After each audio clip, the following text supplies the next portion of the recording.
Bienvenue dans cette nouvelle édition du QG News. Au sommaire de l'actualité, le processus de correction de la liste électorale permanente informatisée se poursuit au Bénin. Un processus important qui pourtant ne suscite pas forcément l'engouement des populations. Zoom sur le SUREP, un programme mis en place par le gouvernement nigérian après la suppression de la subvention du carburant en 2012.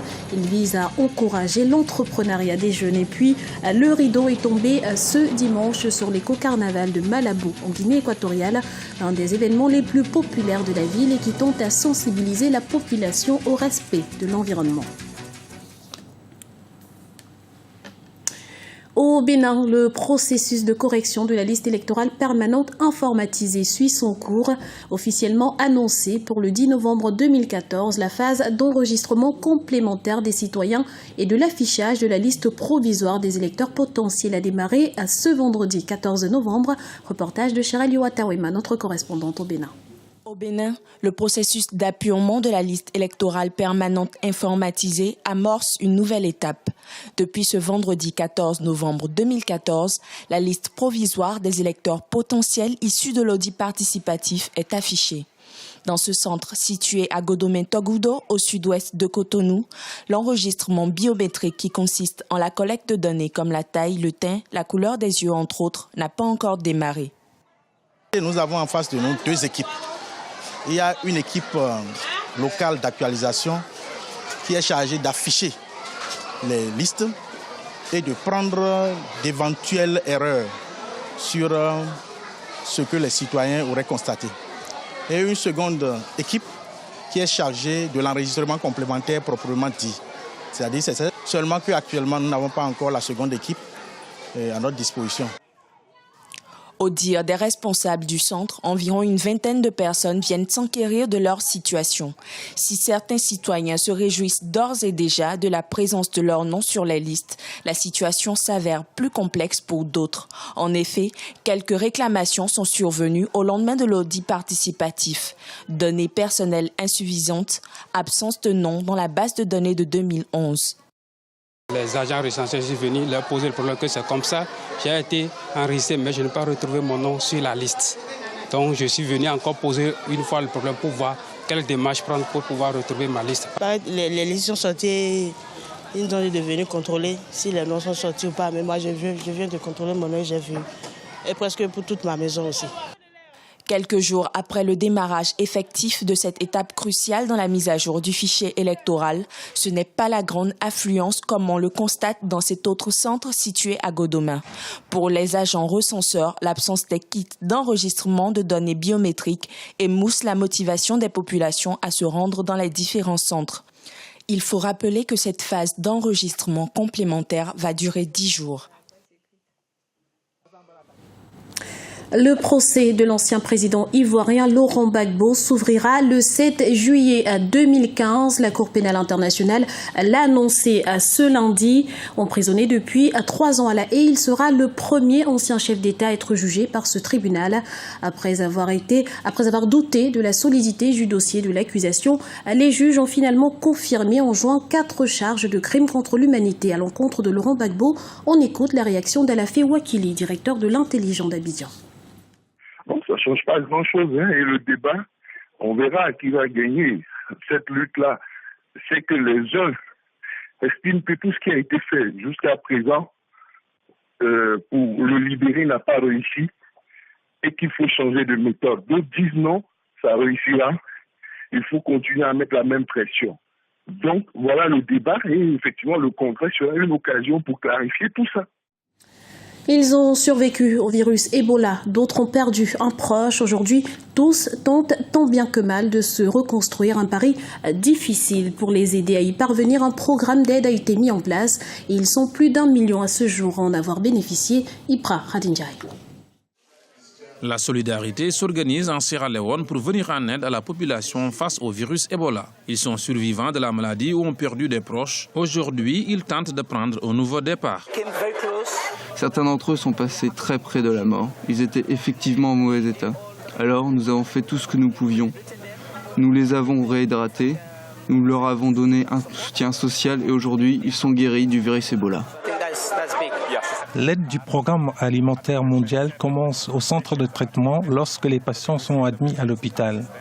Quand ils se rétablissent et quittent l'hôpital, ils reçoivent de nouveau la nourriture que vous voyez ici.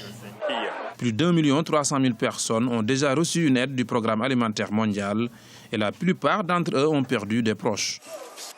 C'est mon fils. Il est mort le 31 octobre.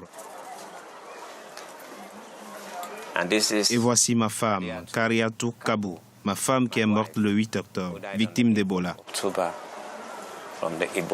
Selon les derniers chiffres de l'Organisation mondiale de la santé, l'épidémie d'Ebola a fait plus de 5 147 décès et 14 068 cas sont recensés.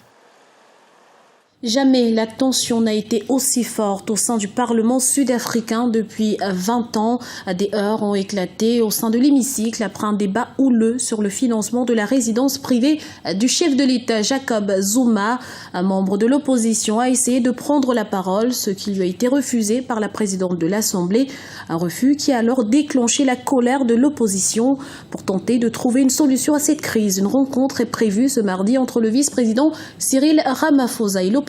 Écoutons à ce propos Marianne Sévérin, analyste politique.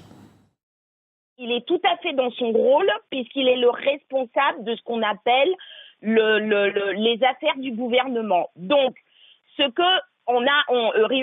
Ramaphosa a réuni l'ensemble de l'opposition sud-africaine qui demande à ce que la présidente de l'Assemblée nationale, c'est pour ça que je donnais des indications tout à l'heure, demande à ce que la présidente de l'Assemblée nationale quitte son siège, parce que ça va aggraver la chose. Donc Cyril Ramaphosa, qui a quand même l'habitude de négocier, c'est un fin négociateur depuis longtemps, va devoir gérer la tension. Alors, de là à penser que la présidente de l'Assemblée nationale va démissionner, je ne pense pas. Et ça donnerait un peu trop de crédit à l'opposition, mais en même temps, ce que demande l'opposition, c'est que finalement, les règles soient respectées également de la part du parti majoritaire. Le problème de l'ANC, c'est qu'entre guillemets, elle a les pleins pouvoirs à l'Assemblée nationale et la présidente de l'Assemblée nationale est accusée systématiquement de réduire le temps de parole de l'opposition. Au Nigeria, après la suppression de la subvention au carburant, le SUREP, programme de réinvestissement de l'entrepreneuriat, a été mis en place. Il vise à soutenir l'entrepreneuriat des jeunes. Ils sont à 223 à en avoir bénéficié ce mois-ci. Notre correspondante Afolake Onyenloye est allée à leur rencontre. Voici son reportage.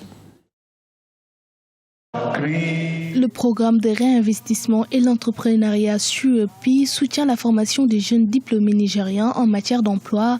SUEPI est un programme du gouvernement fédéral du Nigeria né après la suppression en 2012 de la subvention du carburant. Peter Chukwuemeka, formé dans l'informatique, fait partie des bénéficiaires de ce programme. J'ai étudié la technologie de communication à l'institution supérieure. Pendant 3 ans, je n'ai pas trouvé un emploi. C'est pourquoi j'ai mis plus d'efforts à faire des affaires. Le programme de réinvestissement et de l'entrepreneuriat est conçu également pour financer la construction d'infrastructures à caractère social ou sanitaire. Pour les initiateurs du projet, ce programme permet une redistribution plus équitable. Au-delà de la formation, nous les exposons à la formation à l'entrepreneuriat, un autre niveau de la formation qui bien sûr vous prépare en tant que gestionnaire de votre propre entreprise. Le changement que nous avons observé est que les gens qui passent par cette formation professionnelle sortent avec un regard nouveau. Vous avez besoin d'être coaché pour pouvoir comprendre comment fonctionne l'environnement de sorte que vous puissiez vous sentir à l'aise. Et sur ce point, la formation de l'esprit d'entreprise est toute propice.